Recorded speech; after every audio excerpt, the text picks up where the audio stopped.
Assalamualaikum warahmatullahi wabarakatuh. Alhamdulillah wassalatu wassalamu ala Rasulillah wa ala alihi wa sahbihi wa mawala amma ba'du.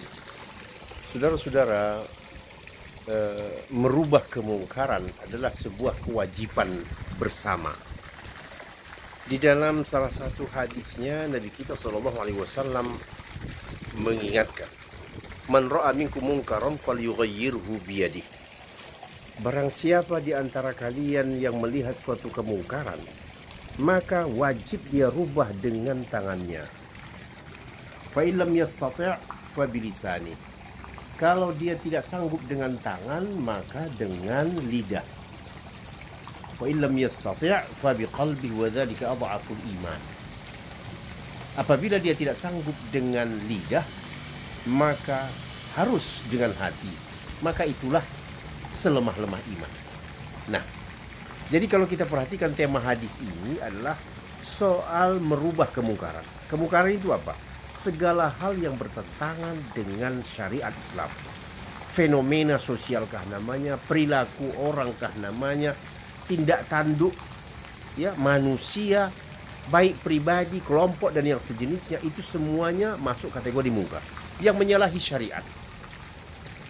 Jadi apabila seorang muslim melihat ada suatu kemungkaran, perbuatan melanggar agama, pemurtatan masuk, orang mabuk-mabukan masuk, pesta narkoba masuk, orang pacaran di tempat-tempat gelap masuk.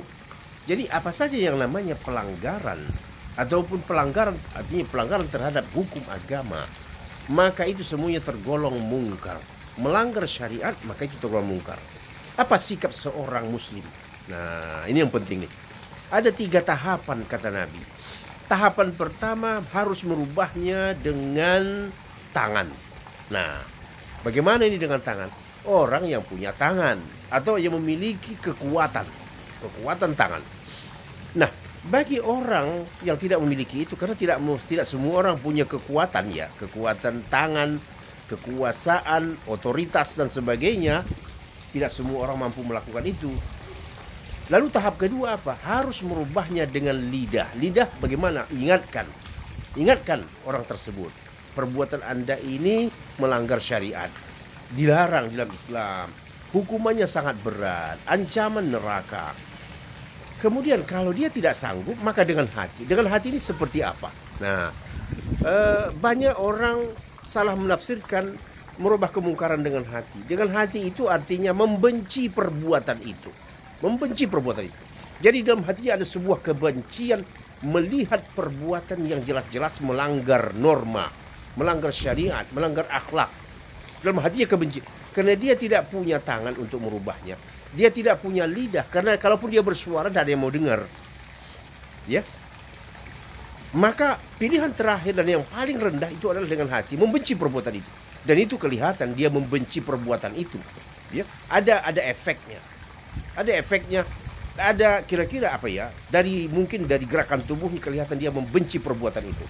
Maka kata Rasulullah, inilah selemah-lemah iman. Artinya apa? Setiap muslim tidak boleh keluar dari tahap yang paling terendah ini. Paling tidak membenci perbuatan itu. Oleh karenanya jangan berkompromi, jangan bekerja sama dengan pelaku maksiat. Kalau Anda bekerja sama dengan pelaku maksiat, artinya apa? Anda ridho dengan perbuatan maksiat itu. Kalau kata Anda, saya sebenarnya dalam hati saya membenci, itu semuanya bohong, kemunafikan. Karena buktinya Anda bekerja sama dengan mereka. Nah, oleh karenanya kita diingatkan melalui hadis ini supaya menolak, membenci segala perbuatan mungkar yang melanggar agama. Karena perbuatan melanggar ini kalau dibiarkan, bahayanya besar sekali. Orang lain akan terpengaruh. Orang-orang awam ikut-ikutan. Ya, inilah gara-gara apa? Perbuatan mungkar. Nah, oleh karenanya mari kita dengarkan hadis ini, mari kita mengambil peran.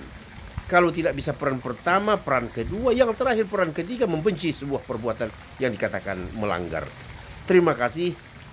Dari saya Daud Rashid dari Cibubur. Aqulu qouli hadza wa astaghfirullah. Wassalamualaikum warahmatullahi wabarakatuh.